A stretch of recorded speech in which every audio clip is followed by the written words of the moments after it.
We have another example on the board.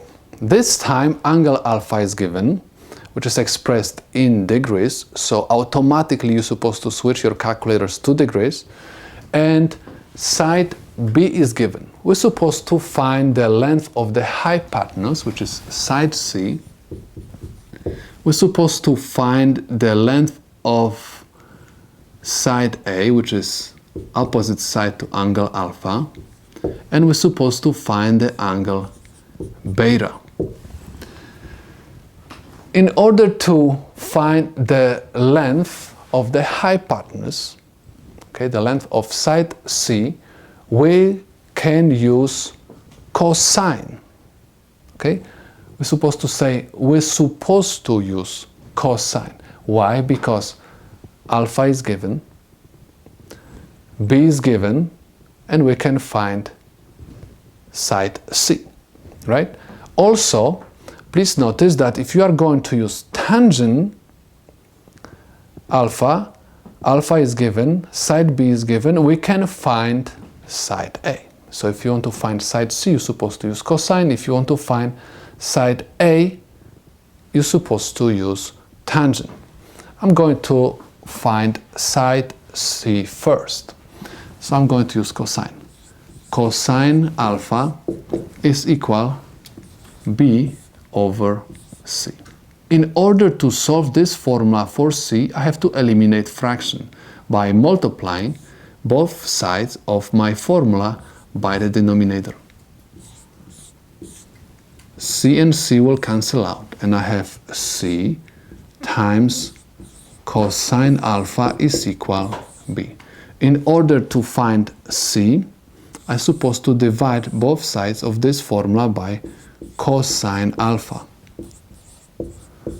Cosine alpha and cosine alpha will cancel out, and I have C is equal B over cosine alpha, where B is equal 16.4 meters over cosine alpha, which is equal 16.4 degrees.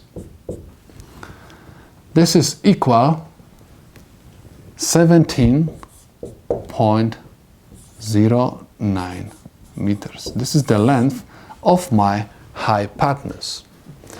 Next, in order to find side A, we can use formula for tangent, because B is given, alpha is given, and we can rearrange the formula to find side A. I'm going to use tangent this time.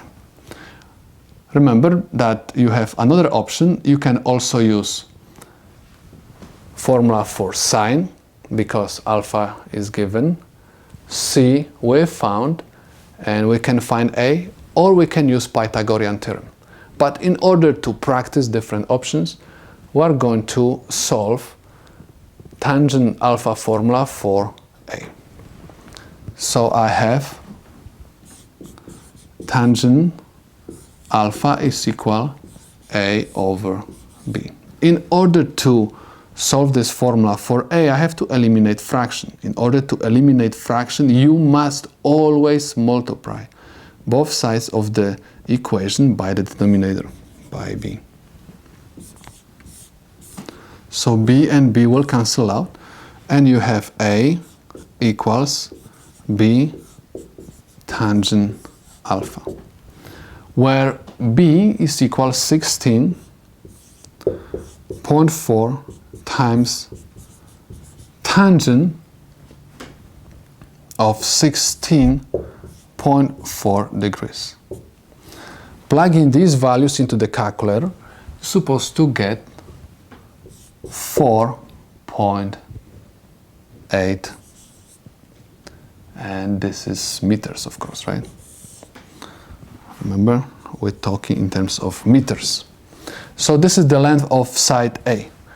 In order to find angle beta, you're supposed to keep in mind that the sum of these two angles is equal 90 degrees. One more time, alpha plus beta is equal 90 degrees. So if you want to find value of angle beta, you're supposed to move alpha to the right side, and you'll have beta is equal 90 degrees minus alpha. So if 90 degrees minus alpha, which is equal 16.4 degrees, this is equal 73.6 degrees. We found the length of the hypotenuse.